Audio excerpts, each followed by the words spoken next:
Genesis 18. One hot summer afternoon, Abraham was sitting by the entrance to his tent near the sacred trees of Mamre when the Lord appeared to him. Abraham looked up and saw 3 men standing nearby. He quickly ran to meet them, bowed with his face to the ground, and said, "Please, come to my home where I can serve you. I'll have some water brought so you can wash your feet. Then you can rest under the tree. Let me get you some food to give you strength before you leave. I would be honored to serve you." "Thank you very much," they answered. "We accept your offer." Abraham quickly went to his tent and said to Sarah, "Hurry, get a large sack of flour and make some bread." After saying this, he rushed off to his herd of cattle and picked out one of the best calves, which his servant quickly prepared. He then served his guests some yogurt and milk together with the meat. While they were eating, he stood near them under the trees, and they asked, "Where is your wife, Sarah?" "She's right there, in the tent," Abraham answered. One of the guests was the Lord, and he said, "I'll come back about this time next year, and when I do, Sarah will already have a son." Sarah was behind Abraham, listening at the entrance to the tent. Abraham and Sarah were very old, and Sarah was well past the age for having children. So she laughed and said to herself, "Now that I am worn out and my husband is old, will I really know such happiness?" The Lord asked Abraham, Why did Sarah laugh?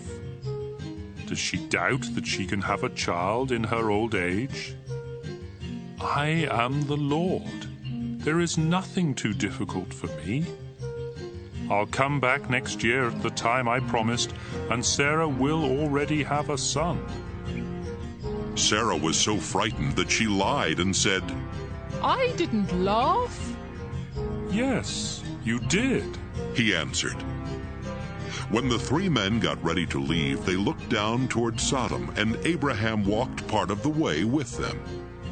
The Lord said to himself, I should tell Abraham what I am going to do, since his family will become a great and powerful nation that will be a blessing to all other nations on earth. I have chosen him to teach his family to obey me forever and to do what is right and fair. Then I will give Abraham many descendants, just as I promised. The Lord said, Abraham, I have heard that the people of Sodom and Gomorrah are doing all kinds of evil things. Now I am going down to see for myself if those people really are that bad. If they aren't, I want to know about it. The men turned and started toward Sodom, but the Lord stayed with Abraham, who asked, "Lord, when you destroy the evil people, are you also going to destroy those who are good? Wouldn't you spare the city if there are only 50 good people in it? You surely wouldn't let them be killed when you destroy the evil ones. You are the judge of all the earth, and you do what is right."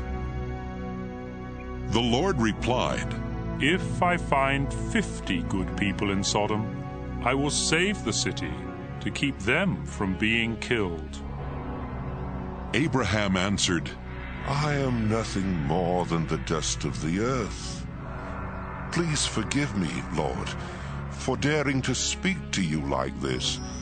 But suppose there are only 45 good people in Sodom. Would you still wipe out the whole city?"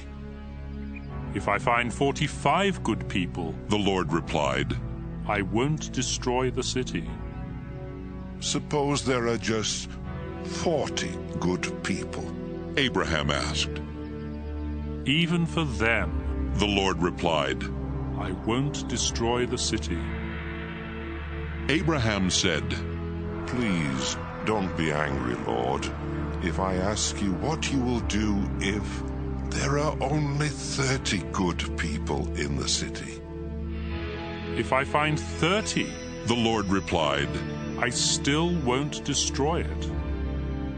Then Abraham said, I don't have any right to ask you, Lord. But what would you do if you find only 20? Because of them, I won't destroy the city. was the Lord's answer. Finally, Abraham said, Please don't get angry, Lord, if I speak just once more. Suppose you find only 10 good people there. For the sake of 10 good people, The Lord told him, I still won't destroy the city. After speaking with Abraham, the Lord left, and Abraham went back home.